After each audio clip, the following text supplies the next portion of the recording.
Ratchet & Clank: A Rift Apart was one of the year one games for the PlayStation 5, and with it coming to PC soon, I thought we'd take a look to see if it's worth playing in 2023. A Rift Apart is one of the last remaining franchises in the dying breed of retro 3D platform games. You know, games where you run around and jump collecting shiny things. Kind of a dead genre outside Mario, unfortunately. You play as two different characters, Ratchet and Rivet, as they fight against the evil Dr. Nefarious and his plans to take over the world. The story is linear, but the game itself has small, open-world levels. You can visit them at any time with the use of your spaceship. This affords you plenty of time to do side activities and collecting if that's what you want to do. But A Rift Apart isn't really traditional in the platforming sense. The fast-paced combats, the modernization of the traversal mechanics, the high-quality cutscenes, and Uncharted-like set pieces are things that remove it from just being another jaded platformer. And when you take these things and put them in a bucket, this is the reason why Ratchet & Clank is relevant today in the growing sea of modern video games. Most platformers have died away by the failure to modernize and stay with the times. Nothing is wrong with Banjo-Kazooie, but we're not in 1998 anymore. The story of A Rift Apart takes place sometime after the events of 2013's Ratchet & Clank Into the Nexus, opening up with a parade to celebrate Ratchet & Clank's achievements from the prior game. This section acts as the game's tutorial, but unlike other boring introductions, within just a minute or two you're thrown into the frenzy of action. The fast-paced and surprisingly action-packed first hour is something a lot of games can learn from. During the introduction, Clank reveals that he's repaired the Dimensionator, a device that can open rifts into, well duh, new dimensions. This is going to allow Ratchet to search for his missing family and the rest of the Lombaxes. All of a sudden though, Dr. Nefarious attacks, spoiling the parade. He quickly steals the Dimensionator, and during the scuffle, rifts begin to open all around them and they fall into another dimension.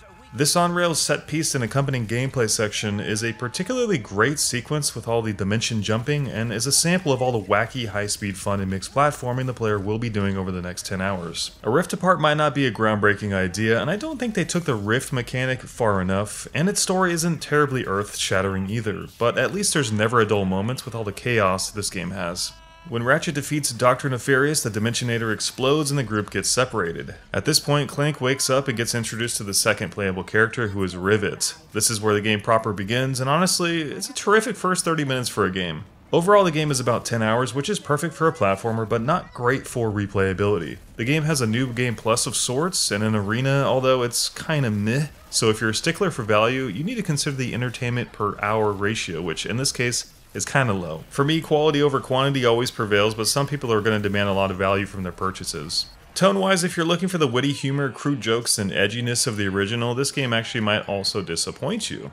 A Rift Apart's writing is all very simple, and the characters are very endearing to the point where it's clear they want you to root for them to have a happy ending. They've also foregone the slapstick humor of the originals and tried to make every character likable in the vein of a classic Disney story. There's not a drop of offensive material in the game is what I'm trying to get at. It also doesn't have the tongue-in-cheek from the first game, and certainly none of the corny grit, nor anything like Ratchet & Clank arguing or anyone coming close to dying. This isn't necessarily a bad thing, but it might alienate veteran players who were looking for the same style of edgy writing. The old games weren't exactly great at it, but at least they tried to be funny. They were pretty cringe actually, but it was sort of a quirk of the series. In comparison, A Rift Apart really doesn't have a lot of humor built into the writing. The dialogue is entertaining in the same way watching Sunday morning cartoons are fun, but giving it just a little bit more time for character growth would have helped. Things like Rivet hesitating to trust Clank more, or moments where Clank and Ratchet reflect on their journey thus far, and digging into the issues Ratchet had with meeting his kind. The game touches on all of these briefly, but not for long, and before you know it, the player is whisked off to the next gameplay beat. Nothing wrong with that, it's great to keep things moving forward, but a little bit more character work would have been nice. Perhaps they could have integrated some of the developments while you walk around, who knows. The best arc in the game is Kit's, but you can see it coming a mile away. Some more nuance to the writing and some more conflict between her and Rivet would have fleshed out the duo a little bit more and made them even more likable. Ratchet and Rivet are really fun characters. In fact, I enjoyed Rivet a lot. She's the optimistic superhero archetype. It's cliche, but in a game where you're not supposed to take it too seriously, she fits in well. Again, I think she could be fleshed out a little bit more. Perhaps exploring her feelings on the Lombaxes could have been a good start. I mean, does she think she's the last Lombax or not? Not much if any information is given. Also, she and Ratchet need to be in more scenes, and I think they could have done a lot more with explaining why Ratchet and Rivet are dimensional counterparts.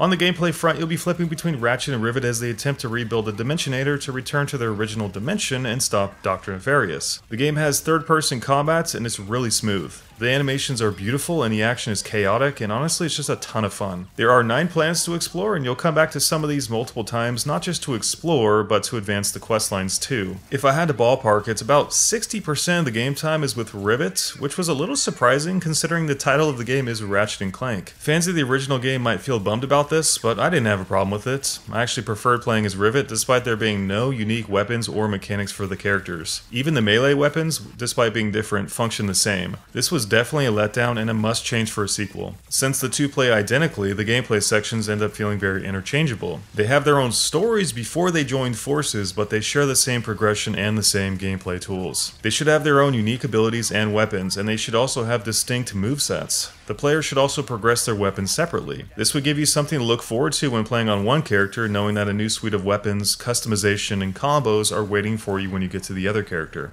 A Rift Apart has over 20 weapons and a lot of them overlap in terms of their function. There's also multiple crowd control devices and very little synergy between the arsenal, so you wouldn't miss any functionality cutting that number down the middle. In fact, it would help a lot with managing all of your options. Swapping between weapons is pretty cumbersome in Rift Apart. You have a button to switch to your last weapon, or you can hold that button to bring up the weapon wheel, which has multiple pages since the weapon count is so high. Frankly, it's kind of annoying to use because it's clunky and there's a little bit of latency build up into the menu. The quick swap button is useful, but not terribly intuitive since you're always using more than 2 weapons. That leaves the D-pad for switching weapons between your 4 active weapons. So like many games that do this, you gotta stop moving or give up your camera to switch weapons. And once you start switching weapons, it becomes pretty hard to keep track of what gun the quick swap has equipped. It all feels rather clunky in a game that is otherwise snappy and crisp. You'll be doing a lot of dashing, rift jumping, and flying around in your hover boots, and when you have to stop and pull up the weapon wheel or reach over to hit the D-pad, it just makes it less fun. You could argue that, hey man, you don't need to use so many weapons, but that's part of the fun, dude. So I feel there's a conflict of interest between accessing all the things you want to and being comfortable in the process. And having Rivet and Ratchet split the weapon pool would have helped in this regard, since you wouldn't have so many weapons to cycle through or assign to your D-pad shortcuts. But all of this could have been solved if you could swap weapons while you're dodging, which I feel was one of the biggest missed opportunities for the game. If you do a phantom dash and swap weapons during the animation, nothing happens. Being able to swap weapons while you dash is a feature many games adopt because typically dashing gives you iframes. When you have iframes, in that split seconds, you're immune from all damage, and you can't move anyway, so it's the perfect place for you to reach over and swap your weapon. The only thing you could do in a Rift Apart is swap when you're doing the standard dodge, assuming you're holding the zoom in button, but then, when you do it, it cancels the jump early if you do so. Of course, this is me being very criticky here, because if you ask me, hey Tony, did you have fun while you were playing Rift Apart? I would say hell yes. The combat is very enjoyable, way more than the past games. I actually thought the old Ratchet games felt really dated mechanically. A Rift Apart has an improved targeting system without the need for auto-aim, and it feels buttery smooth, and the traversal options make for a unique experience. You're never just standing and shooting like a lot of third-person shooters. Truth be told, I've never played a game like Ratchet Clank before. It's just such an interesting blend of all the game mechanics. On one hand, you have precision platforming and collecting, with rail sliding, hovering, and vehicles and flying, and on the other you have a fast-paced shooting and dodging combat system. Usually these elements are separated into different genres, at least they were in the past with traditional platforming games. What makes the gameplay really dynamic and different are the hover boots you get about halfway into the game, which ends up replacing your fast run button with the left joystick. I really enjoyed how this opened up the combat system, and you'll see me flying around all over the place in these clips to show it. It's such a cool way to set things up because you have the option to blast a group of enemies, hop on your rollerblades, and blaze around the environments collecting ammo and repositioning. I would have liked to see a jetpack, but the hover boots by themselves completely change the flow of combat,